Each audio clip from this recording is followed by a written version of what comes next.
with a stress reaction, let's say he's your college basketball player, your center, how do you treat this? What is your approach? How long does the coach know he's going to be out? How do we deal with these? Yeah, I mean, I always tell my athletes these are some of the hardest things because you spend as much time or more time explaining this not only to the athlete but their parents and the coach and the trainer.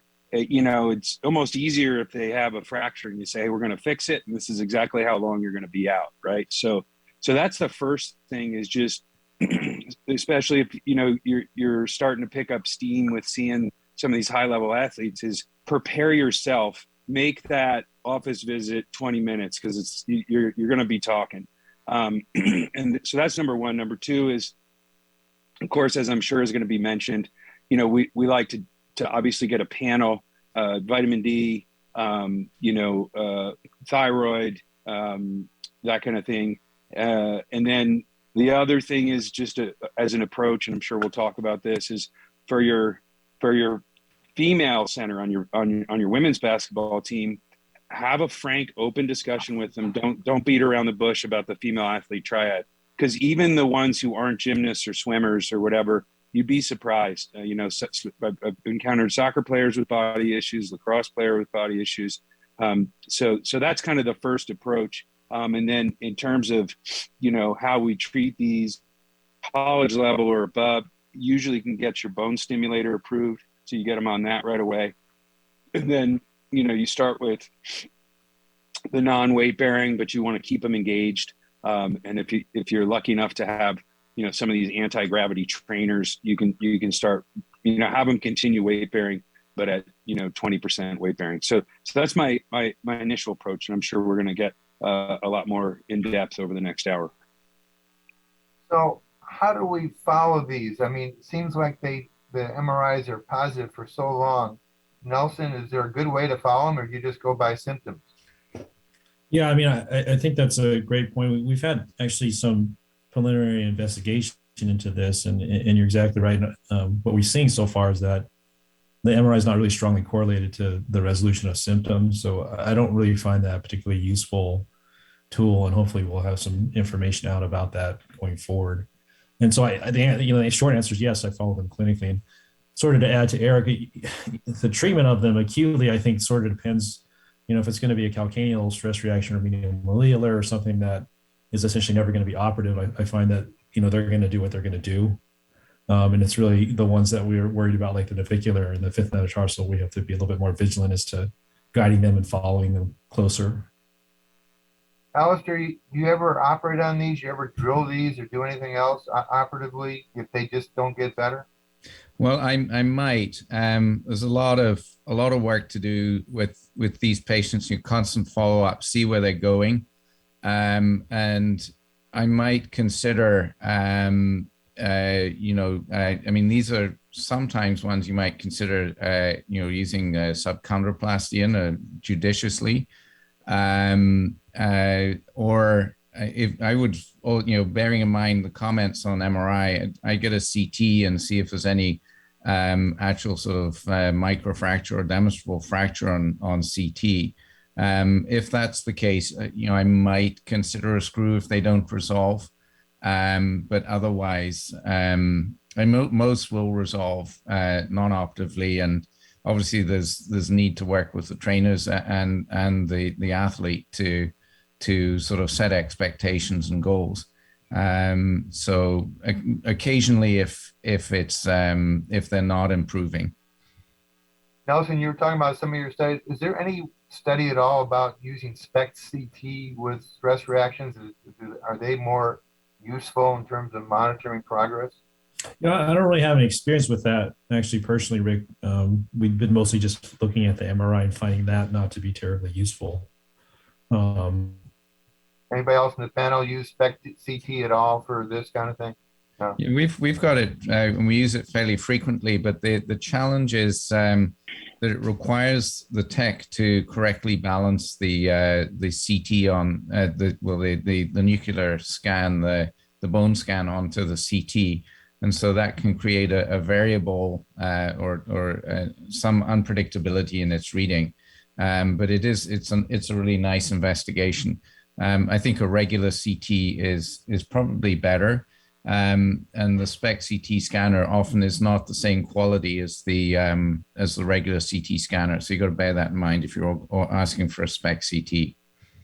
All right, so you can see this even stress reaction made the cover of Sports Illustrated. So the general public knows this term a lot now, particularly the people that are involved with athletes.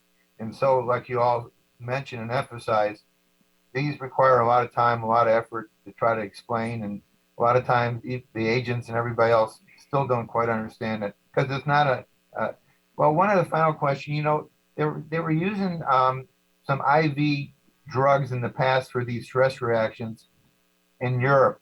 Any of you have any experience with this to make them resolve quicker? Yeah, I don't, but I do know there was a time that Jim Nunley and the folks at Duke were talking about using some pomegranate, I think, the Right. the type of things. I'm hard pressed to do that in a young, a college level athlete unless I'm doing it in conjunction with a medical doctor. I know I have an MD, but I'm still just an orthopedic surgeon. So I do that in conjunction with, an endocrinologist or an internist, just because, medical interactions and whatnot. Okay, let's keep going because I got a lot of stuff we haven't covered. So this is our definition per Joe Lane years ago in terms of what a stress fracture is. I think everybody watching understands this. They understand that the bone responds to stress by remodeling, increasing in strength and time.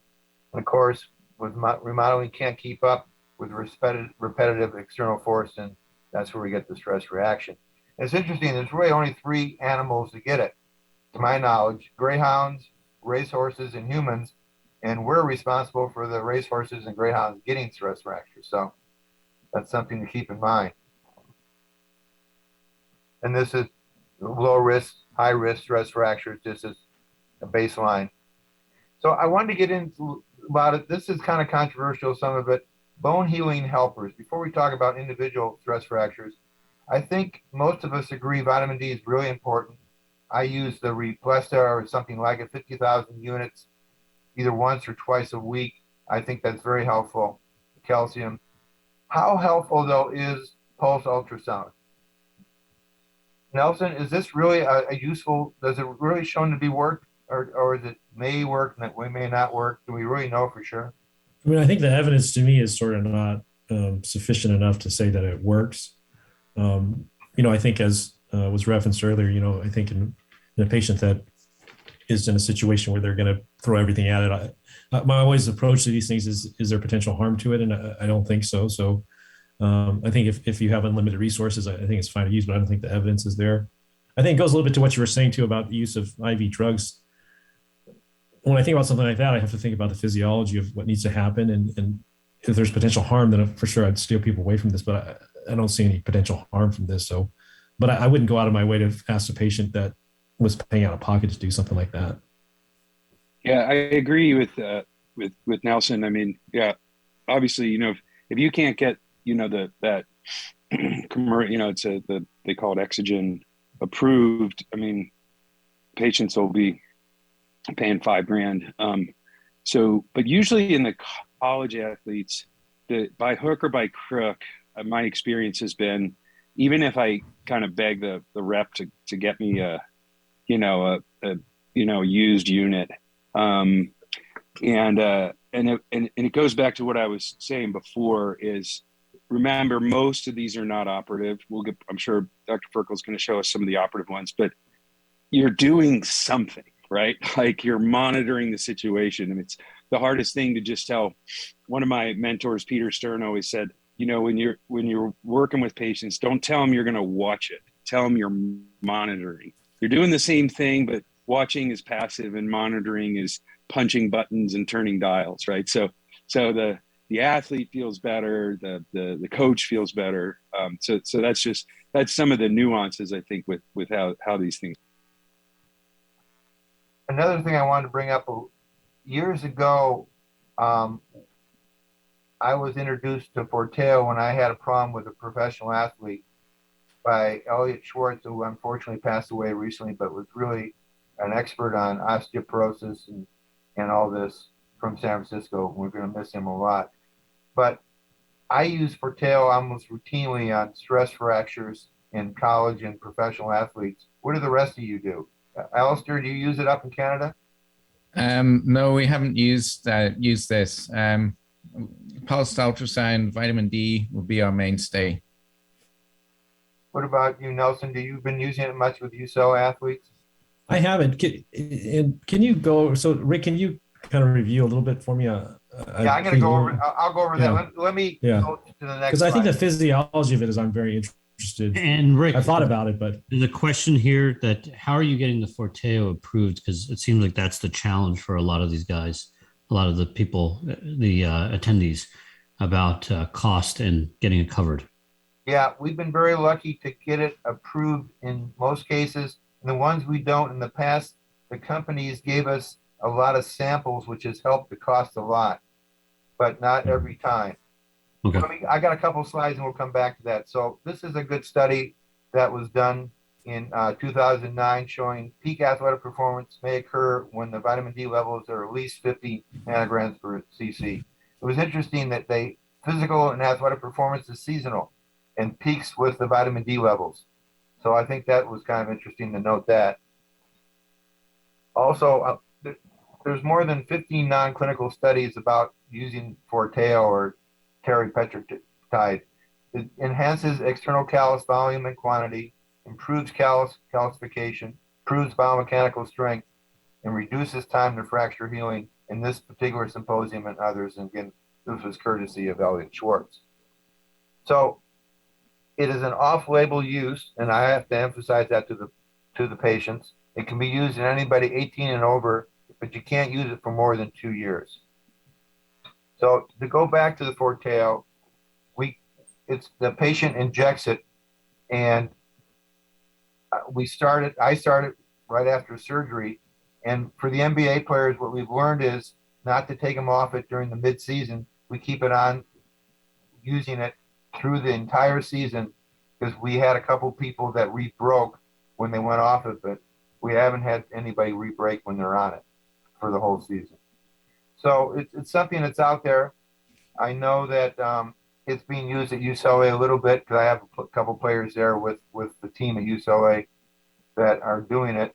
And I know in the pros it's become much more common. Eric, you using it at UC Davis? I'm not. It may be we're a little bit on the lucky side at UC Davis because I think that we have a whole primary care sports medicine. They have a sports medicine center there at the sports complex that just opened. So he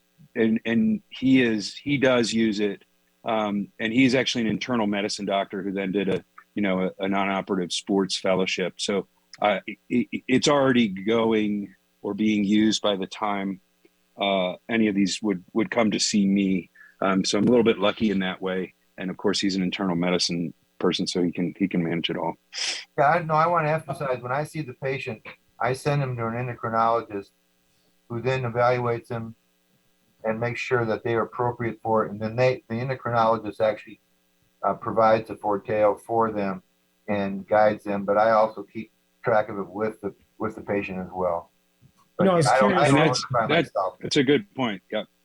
Yeah, it's a good point because you don't want to be legally responsible. No, I don't feel qualified to do that. And there are certain people that should not be on it for a number of reasons. And there's some newer drugs out also, one that's better with females and males and that do similar kinds of things. And again, it's got to be monitored and overseen by an expert endocrinologist or appropriate, something like a primary care sport. Yeah. I was curious, like, when you look at those patients and you've seen I mean, obviously the thing you're concerned about is sort of disordered bone healing because we've seen in there've been kind of a lot of large studies that have become very controversial. Use of Forteo routine, like for example, patients with, you know, taking medication for breast cancer, and we're seeing there are subpopulations of different races that, in particular, have very high rates of atypical femur fractures and disordered bone healing. And in their case, they're trying to balance out the decreased risk of fracture versus the atypical fracture versus their overall bone density. Do you think, and I know it's probably hard to tell, do you think these patients, when you see them, are healing normally, the bone looks normal, and you're not worried at all about causing any disordered formation of bone in any way? I've used it for the last 10 years in a large number of people, and I have not seen anything like that. We CAT scan everybody fairly routinely because we have to, like you do, to release them back to sport. So I have not seen that, but that's something interesting to talk about. Certainly anybody that has a background of cancer, you can't use this with. There was one study years ago, Elliot Schwartz said was not a very good quality study, where there was sarcomas by giving massive doses of this, and that was always a concern. But he said he never believed that that was an issue, and has never shown up in any human study or patient that we've seen. Coming back to Eric's point, asking a friend for help with this stuff is really important. There's not only issues, obviously knowing who to give it to, but also, whether or not it's acceptable within the sport that they're actually doing, and whether or not it's, is allowed.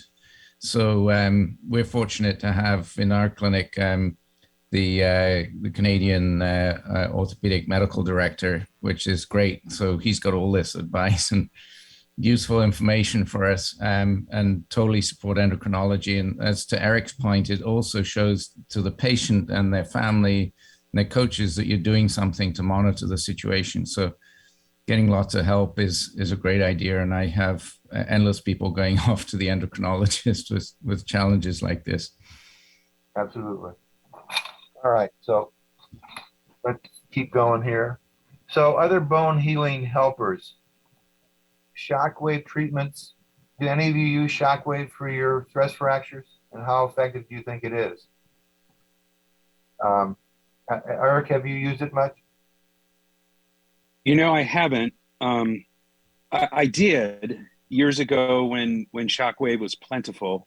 If we remember, circa early teens, late O's, because shockwave was around and you could use it for plantar fascia, et cetera. And there were some reasonable studies showing, the stretching regimen and shockwave with Achilles tendinosis. But I've been hard pressed, at least in my part of California, to find anybody who can do it. And I know Meyerson in the mid O's was looking at a study where he had a shot when he was in Baltimore. He had his own shockwave, in his OR suite, and he was using it for that with what he thought was reasonable results. Unfortunately, we still have a machine specifically, and our therapist, we have one therapist that's trained to do it, and I still use it for fracture healing. I know a number of people around the country do.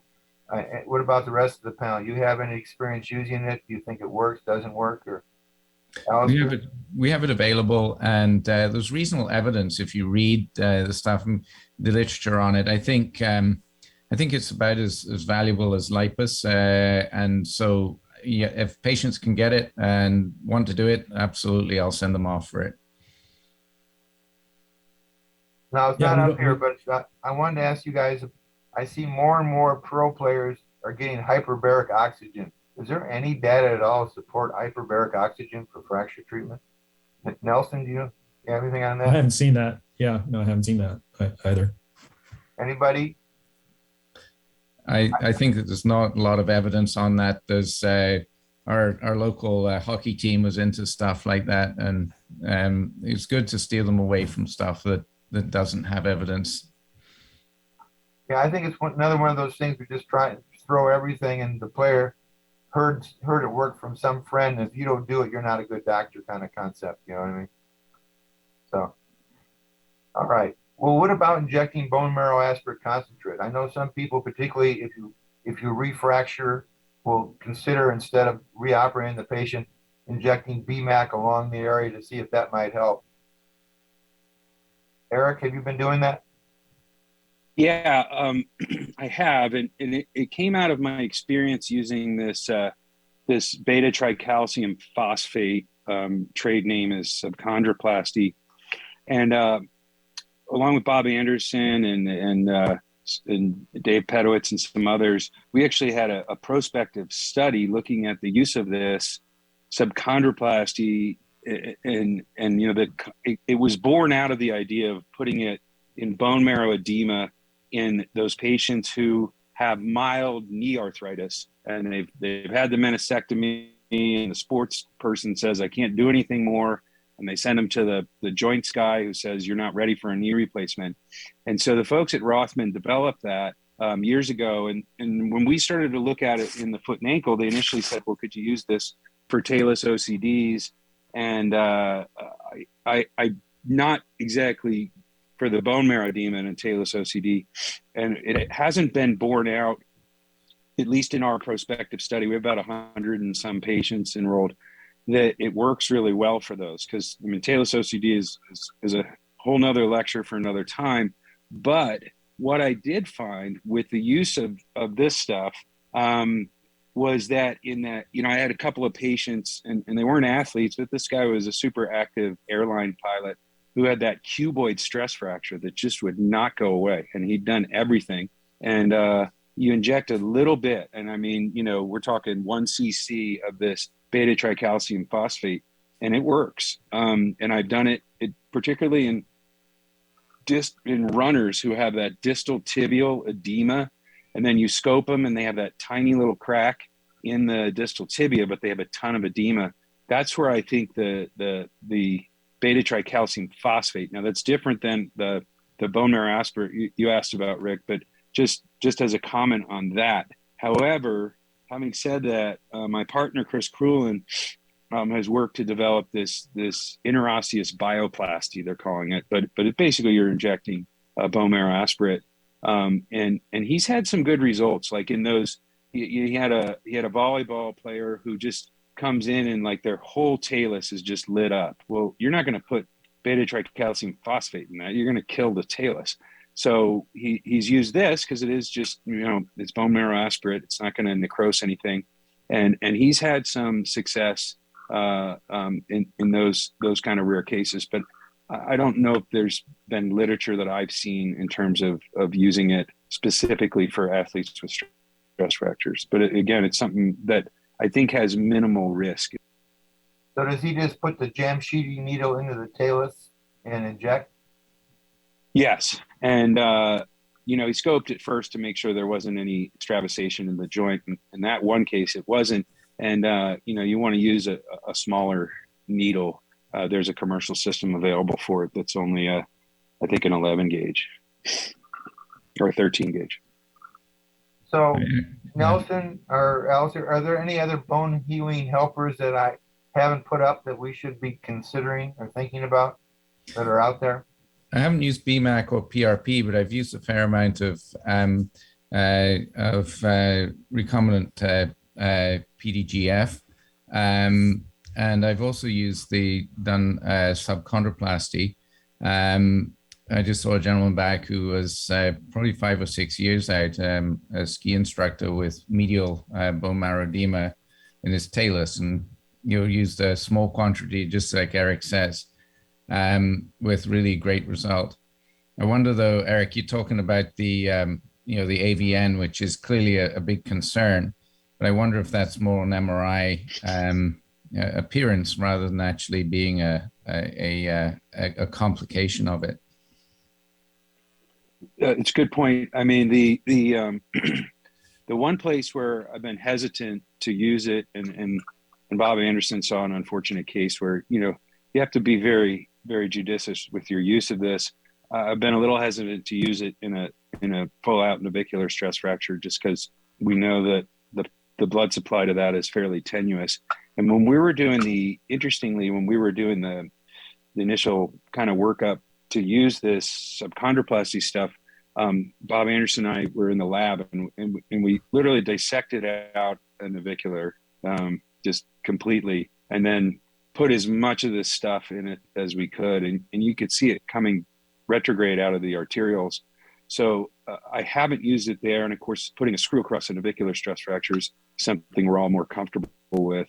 But again, in these settings of these kind of oddball stress fractures, medial malleolus, cuboid, cuneiform, I don't hesitate to use it, but you just want to have enough so that you center it in the area where the most edema is, and then I have found that it remodels around the implanted material. So, Rick, let me just throw in another perspective. Sure. For subchondroplasty, we wrote up 9 taluses that died from subchondroplasty and 2 first metatarsals that have died. So, from a subchondroplasty perspective, I don't think it's biologic, right? And so it's calcium phosphate. So I think it chokes off the vessel and the vessels. And I think if you do the intraosseous injections, you probably want to do something, in my opinion, that's a little bit more biologic, like bone marrow aspirate concentrate mixed with DBM or something like that versus calcium phosphate. Yeah, I think So, that's real important points. All those are really important. I've seen a few patients who had the subchondroplasty for osteochondral lesions of the talus, and they were disasters afterwards. They did not do well, and I really didn't have an operation for them after that, besides the fusion. So yeah, I would agree. And Siona, I think you're right. Obviously, I know your study well, and I think that there's 2 things about that. One is, like I said, in our perspective study, we've not really found a good use for that with talus OCD, and I agree with you completely. But again, in these other places that are well vascularized, and again, you're using a very small amount, and I'm going to lay blame a little bit on the company that developed it, because particularly the cases you were talking about, Selene, where you had folks who didn't quite understand it, and the initial kit came out with 5 cc's, which they were using in the knee, and then you had some inexperienced providers who were just, well, it came with 5 cc's, let's put 5 cc's in the talus, and it killed the talus. So again, if you're going to use it, be very mindful. I'm talking 0.7 cc's, very small amounts in these smaller bones around the foot and ankle. all right, well, I think those are all really important points, and I think we'll move ahead here. So let's just go into calcaneal stress fractures. I think we're all familiar with seeing something like these.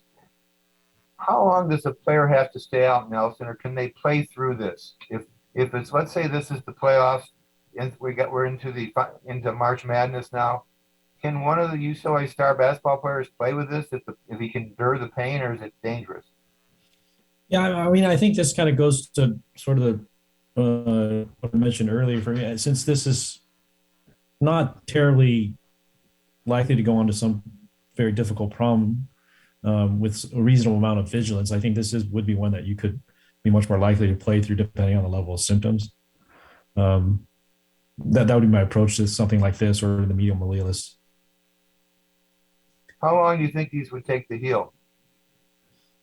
So I think, and these are ones in particular where you home in the MRI, it looks like they're there forever. But I think clinically, typically a 2 to 4 week period of adequate rest, oftentimes it will respond quickly in my experience. If you were to follow with MRI, it's going to look like it's going to be there for a long time, though. Eric, are you routinely every UC Davis athlete getting vitamin D levels preseason? To my knowledge, we're not. But again, the luck is that we have our internal medicine doctor. But that I don't think so. I don't think so. I think in the higher risk sports he is, they're screening their gymnasts, their divers, et cetera. Because the athlete, the female athlete triad, and then B, these are people who, compared to your soccer players and stuff, they're indoors.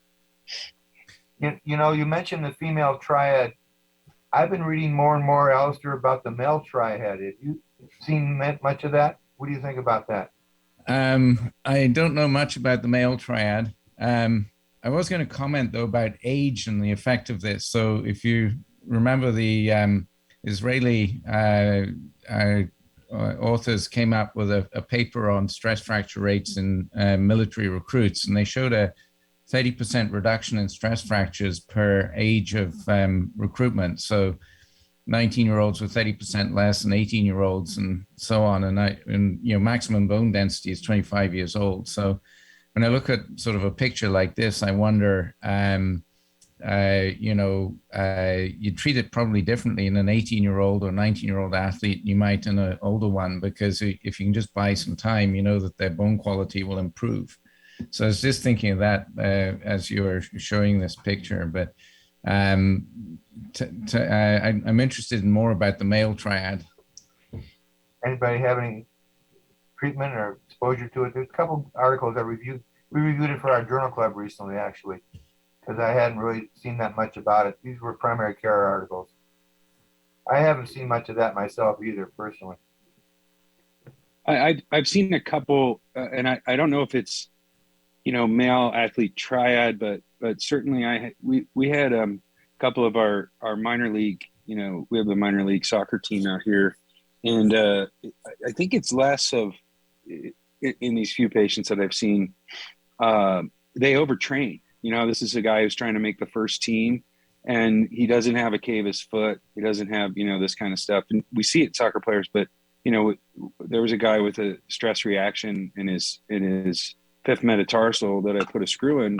And then, I was talking with him. He's on the youth development team. He was only 16 or 17. And, the mom said, well, he has his 2-hour training sessions almost every day. And then he goes home and he works out for 4 hours. So I think that's another thing, is education of some of these younger players, that you can get these sort of overuse injuries in that. Yeah, and I think that's a good point. We see that in California, I'm sure everywhere around the United States. You got the guy, they're playing club soccer at the same time they're playing high school basketball and something else, and it's nonstop, and they're not allowed to even take a 2-week break for any sport, and that's become a huge problem, I think, for adolescents and young people in general. All right, so let's talk a little about medium Wheeler stress fractures. Certainly one of the more famous ones was Grant Hill from when he was in the pros. And these are unusual, but yet when you get one, you feel you need to operate on every one of these, or can you get by with conservative treatment, Alastair? I think you got to look at the foot shape. And, many of these patients have a subtle cavus foot. And can be part of the overload. So in this case, you might consider a calcaneal axial view and a long leg view and see exactly how this leg is lined up. If they're relatively neutral, that means that your non-operative treatment may be more successful. If you got that bottom X-ray there and the patient is loading into varus, and you can also see on that film that pedestal of that osteophyte that could also be contributory, because if they're a soccer player and they've got anterior osteophytes and they've got medial impingement, you might want to deal with that too. So that bottom X-ray to me is concerning. There's almost even a bit of displacement, periosteal reaction.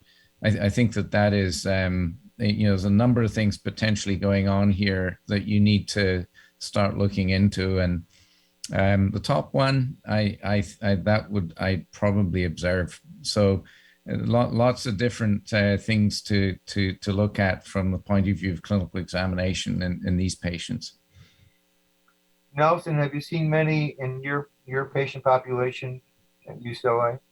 Not like the X-ray on the bottom, certainly the image on the top, but have not seen them progress frequently to this image on the bottom, which obviously would be very concerning. Most of them had non-operative treatment. Have you had to operate on some of them, or some gone on to fracture? Or? Non-operative, yeah. I've had the occasional I've operated on. I had a figure skater, and again, this type of injury, like the figure skaters, they're landing on that skate and they're twisting hard, and conversation with them and their family as to what's the best way to treat it. Hockey players too sometimes have that with a twisting injury on their skate. So there's a couple that put screws across the front of these on. Yeah, I would say, look, the two comments I have is for the top one there, Rick, that for me, I would scope that because I'm worried that there's actually, an osteochondral injury in the medial malleolus. And, if you look, we did a study a few years ago on what's the normal variant of the notch of Hardy, comparing arthroscopic findings to MRI findings. And some people will have sort of an extended fissure because they didn't have full growth plate closure at the notch of Hardy. And that leads to this. So you go in and scope it and you're like, geez, that's actually an osteochondral injury. So that's one where I am comfortable using, we talked about the biologic interosseous bioplasty or even just a little bit of subchondroplasty. And then, doing some type of cartilage repair at the same time. So that's something to bear in mind for that top one. And then the bottom one, I mean, that's akin to the dreaded black line of the tibia, right? I mean, you have somebody that's a vertical shear fracture, which we know from, just the trauma literature that's not something that you fix with just a screw. That for me, that's going to the OR and that's getting bone grafted and a plate. Yeah, that's a good point, Eric, because sometimes you see people making the mistake of putting screws in similar to the to your medial malleolar fracture. And I've used, if I'm doing screws, I'll do them transverse to the joint line, with a washer, so that you're actually pulling this in. It's not like your medial malleolar screws. So I have seen that mistake made as well. Yeah, I think like you said, that one X-ray on the bottom, I think you have to be pretty aggressively treating. Otherwise, the patient's really going to have a big problem. Not only delay getting back, it's not going to very hard to heal that. I think non-operatively in a high-level athlete, particularly. And Rick, when going back to the prior discussion, like for me, those are always autogenous bone graft with DVX. I really only think of like BMAC. I mostly throw that in cases where maybe they don't really need a bone graft, but you want to do something and don't want the morbidity of a bone graft. But are you using autogenous bone graft for everything like that? I personally would use autogenous bone graft. Yeah, I still prefer. I'll take a large core diameter gem sheeting needle through a one stitch incision and make a bunch of passes and use that kind of bone graft. So it's minimal incision type iliac crest bone graft to these sites that seem to work out well.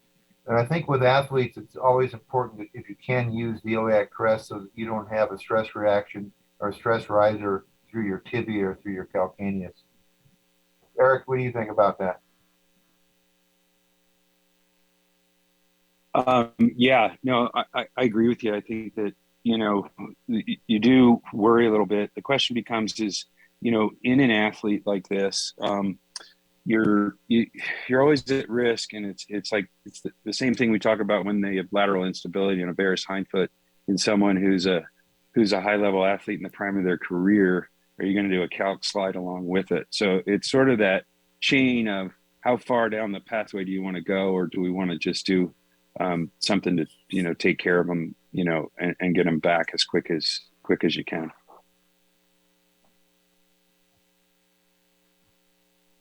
All right. Well, even though there's been a whole thing on, I thought we had to, it couldn't go without talking about navicular stress fractures.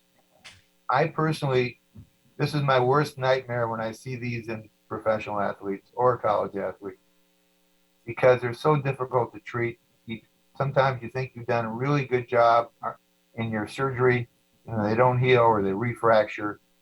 I think many of us, if not all of us, have had sometimes great experience and sometimes very frustrating experience in treating some of these players. I was interested at the NFL Combine that these fractures had an increased probability of not being drafted or not competing for 2 NFL seasons. It's a significant injury for an athlete. Of course, we're all familiar with with the problems and so-called end spot, looking for the cable varus foot and so forth. We're not going to spend much time on that. These are the beautiful blood supply studies and others have done showing this clearly. So if you see that x-ray on the top, Nelson, can you treat these patients conservatively if we're talking about athletes today? Is there any non-operative treatment for navicular stress fractures in your athletic population? I would be very inclined to go right to surgery for that. Yeah, I think it'd be very unlikely that you'd have a kind of satisfactory time course in recovery non-operatively.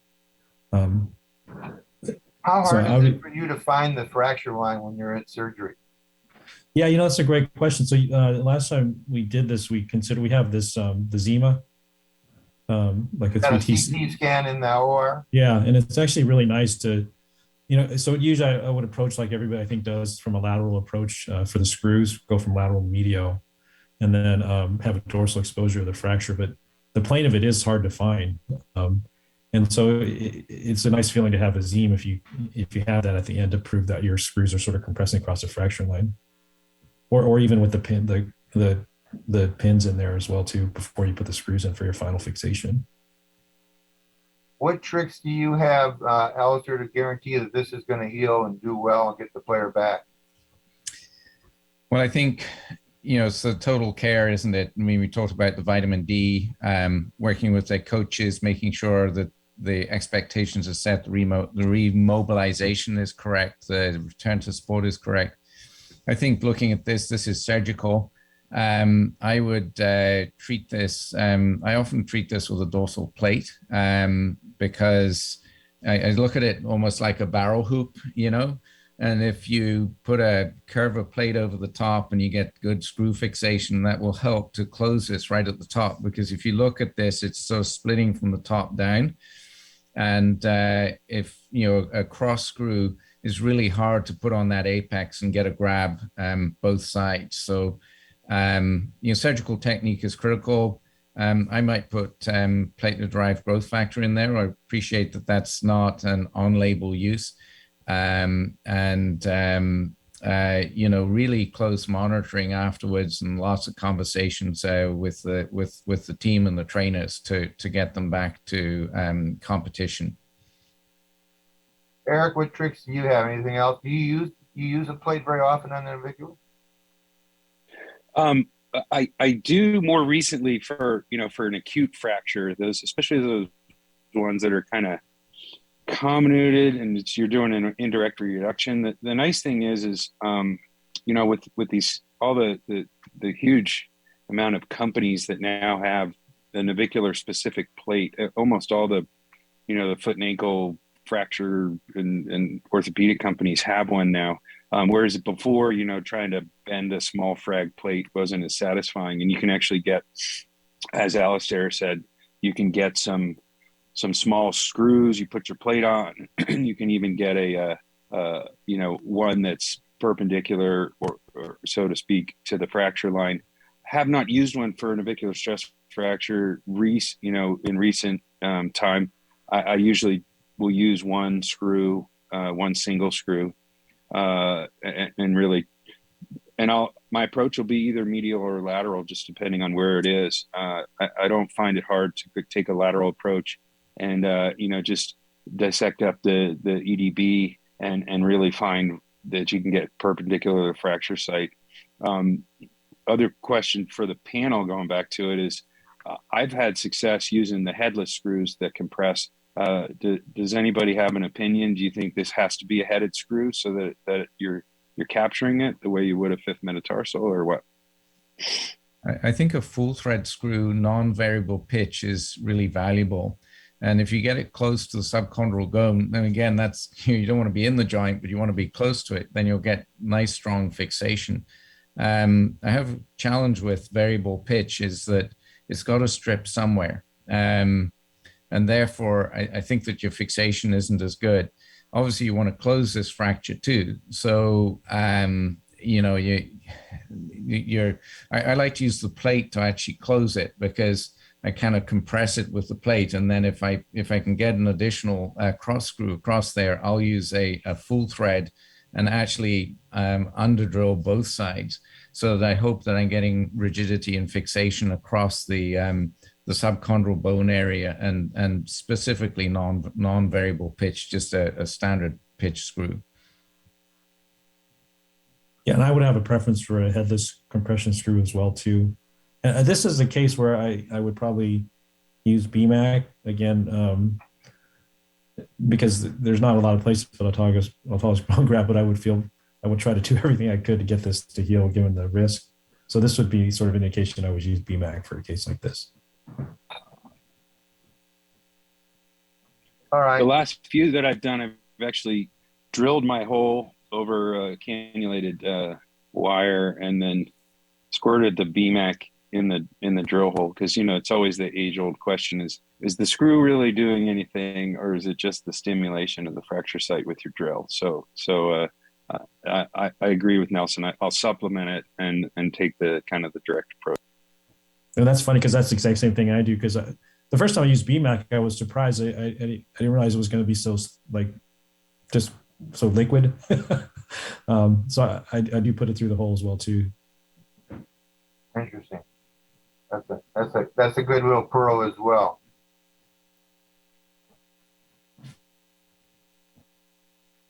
All right, this is a 21-year-old football player, 4-month history of foot pain after increasing his training. Physical exam is listed there. Vitamin D level was low.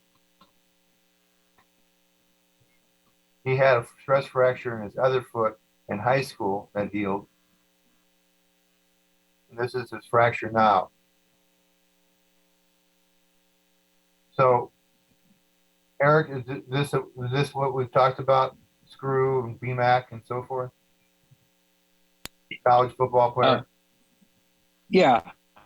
I think so. This with it, so with that dorsal cortex is so sclerotic. I would do just what we were talking about, and because this one is probably a little easier to find, and I love Nelson's thought process of using the Zeem. We have one, but I've never used it. The trauma guys are always hogging it. But this one I may do the screw and then make a small incision and just dissect down and actually stimulate that kind of sclerotic cortex, because it doesn't look like it's traveling all the way down, and that's going to be hard. I'm hard pressed for the views that you gave me there, Dr. Ferkel. I'm hard pressed to say that my little screw is gonna do the trick there. And I do love Alastair's point about that. That may be one that's good for a plate.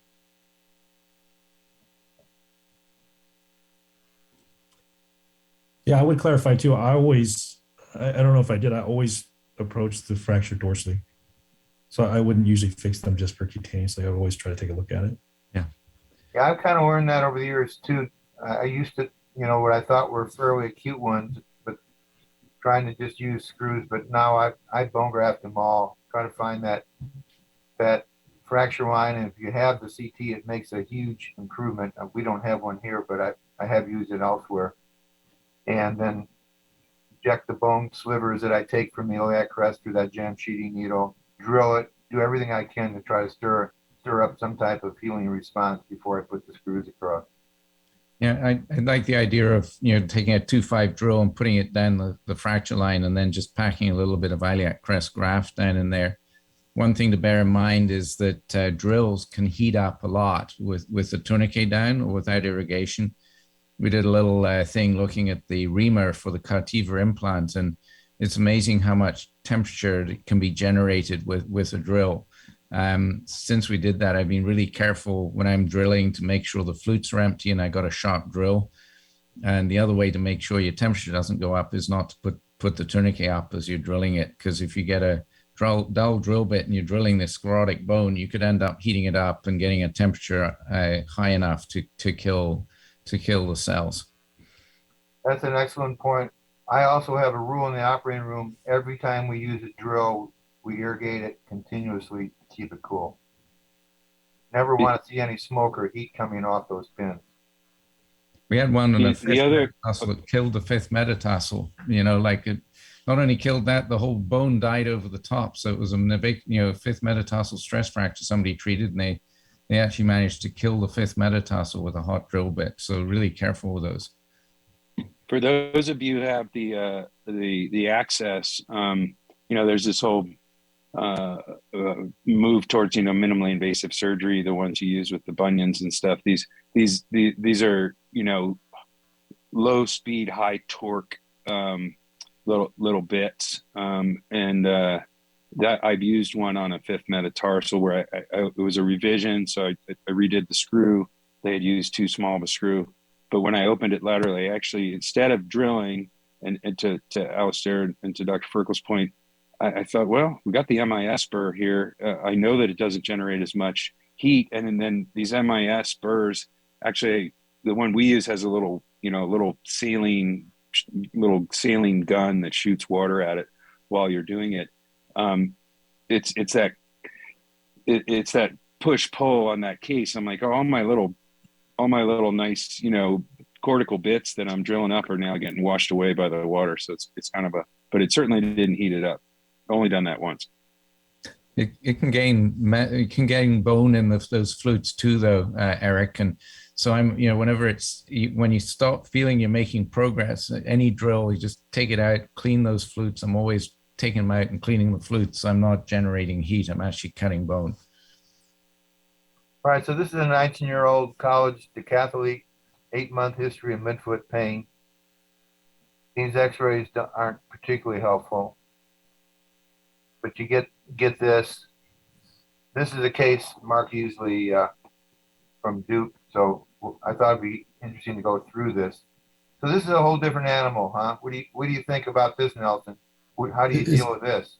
This is osteoblastoma. It looked like it might be, right? It actually is not. No, it's a chronic navicular stress fracture with a cyst in there. Yeah. So this is one I again would expose it dorsally and drill or prep it very aggressively in autogenous bone graft with DBX. That'd be my approach to this. With the I still would probably put a screw in, I think. Yeah. Any other comments? I think Dr. Nunley probably would use a vascularized graft on this and rotate it in there. And I think that's a good point, because you look at this and there's a stress fracture, but there's also that depressed osteochondral defect that's actually quite close to the dorsal cortex. And it's sort of tempting to think about trying to get something in there to elevate that area, because you just imagine that this is going to pound and get into trouble and potentially be at risk of degenerative change. And this is an athlete, I would be advising that their career is going to be foreshortened by this particular injury. I just don't see a good treatment option. Let me just we're getting less than time. Let me just take you through this, because it is an interesting case. You can see they did debride it, bone graft it. 4 months out, this is what it looks like. Poor healing. So, of course, Dr. Nunley and Easley have written about vascularized graft. That's exactly what they did on him when they went back in another time. And then they got to heal 8 months follow-up, return to sport. So you have to have everything in your armamentarium. Be thinking a lot about these, because they are so challenging and difficult oftentimes, and everyone's just a little different. Any comments? That's an awesome result for a difficult problem. I got to learn how to do that technique. Yeah. I'll ask my hand surgeon to do the flap or the grab. If you get, and I've had a couple of these where I got to it a little bit sooner before it was so sclerotic, and it was truly more of an osteochondral defect, in that dorsal area. I've had a few of these, not necessarily athletes, but some folks, and you saw how they had the distractor on there.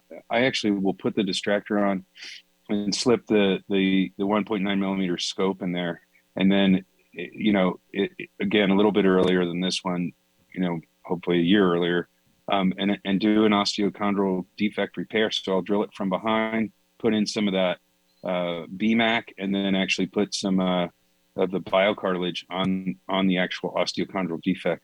Because as you mentioned, Rick, this is gone from being just a stress fracture to an intra-articular problem. It's interesting you mentioned that. I've also put the distractor on and used the scope, but more of what I call a true osteochondral lesion dorsally in the navicular, and excised it, bone grafted it, and I've only done a few. John Kennedy wrote a little case study, a case report up on a couple of these, and he had done something similar as well. So you have to keep that in mind too. We have to have everything in our medicine bag to try to deal with these and try to get these players healed. And it's always quite a challenge. Since time is getting short, let's just see if there's anything else that we can. Let's talk a little bit about stress fractures at the base of the second metatarsal. When you see these, Alastair, and your ballet dancers, is it difficult to get these healed? Do they go on a non-union very often? Yeah, they're problematic, and it again is often a reflection on an underlying foot shape. And you look at this, your X-ray at the top there, and that's a long second metatarsal, and probably an unstable first. So, you got to try and get this to heal with non-operative treatment. And unlike the navicular, you don't have an easy option for surgical treatment either. You're talking about a dorsal plate, and that's not going to be well tolerated in a ballet dancer. So I'd lean more towards the non-op treatment as best you can manage, and hopefully you can get it to heal. So as time runs down, we didn't get to the Jones fracture, but Dave Porter, I know, covered it in depth before. Selene, how are we doing? We have what, a minute left or less, or? Oh, you got 20 seconds. Oh, okay. Well, So I want to thank my panel. Did an outstanding job talking about very difficult problems in our athletic population. I appreciate everybody, and again, congratulations to you, Selene, for incredible accomplishments here. Well, thanks, Rick. That's kind words from you. And thanks to all of you guys for being part of it. Learned a lot. I always do from all of you guys. So I appreciate the expertise. We'll be back in a minute. Thanks.